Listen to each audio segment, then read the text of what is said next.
On World AIDS Day, we honor those living with HIV and celebrate the progress made. This morning, we share personal stories and highlight medical breakthroughs. Growing up, I was different. I knew something was different. I took medicine. My friends, my cousins, no one around me who was my age took medication.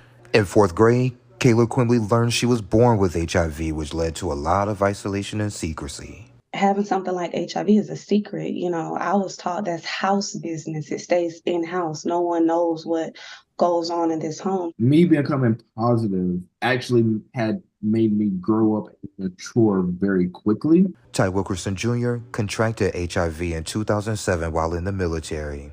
He shared the person didn't disclose their status and took advantage of him.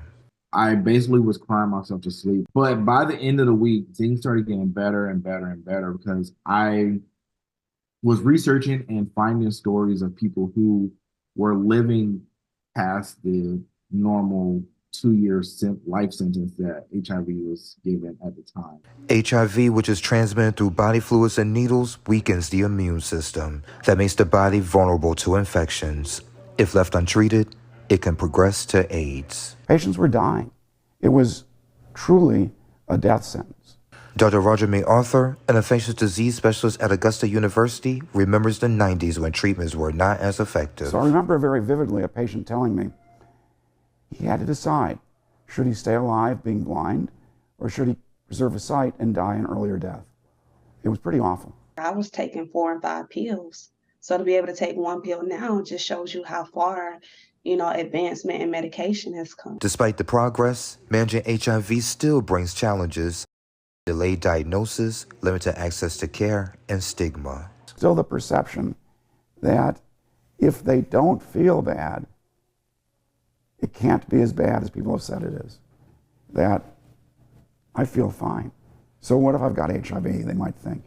But it's the silent killer. A lot of people only know the bad side of HIV, which is what I was talking about. What happened in the 80s and the 90s. A lot of people don't particularly know someone who has been living with it. Ty also shares how the military plays a vital role in connecting personnel to healthcare. They need to make sure that you're in a good headspace, that your well-being is good, that you're healthy on your medication. If we couldn't continue the mission, then you're no longer useful. Unlike New York State, Georgia and South Carolina don't have mandatory requirements for people to get help after an HIV diagnosis. I think the hope was that the health departments would be able to say, we diagnosed you, for instance, we recommend that you go to this facility.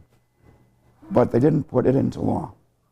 And many times the patients just don't show up.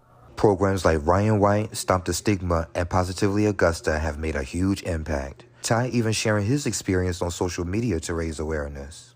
And my mom came on, and 17 years later, I decided to just be like, so how did you feel 17 years ago when I told you this?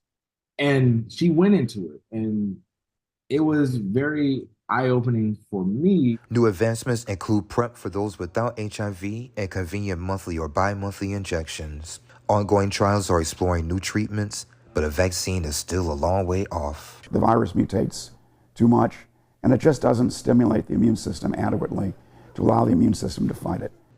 Staying with safe practices and regular testing is essential. It's important to remember that life doesn't stop after an HIV diagnosis.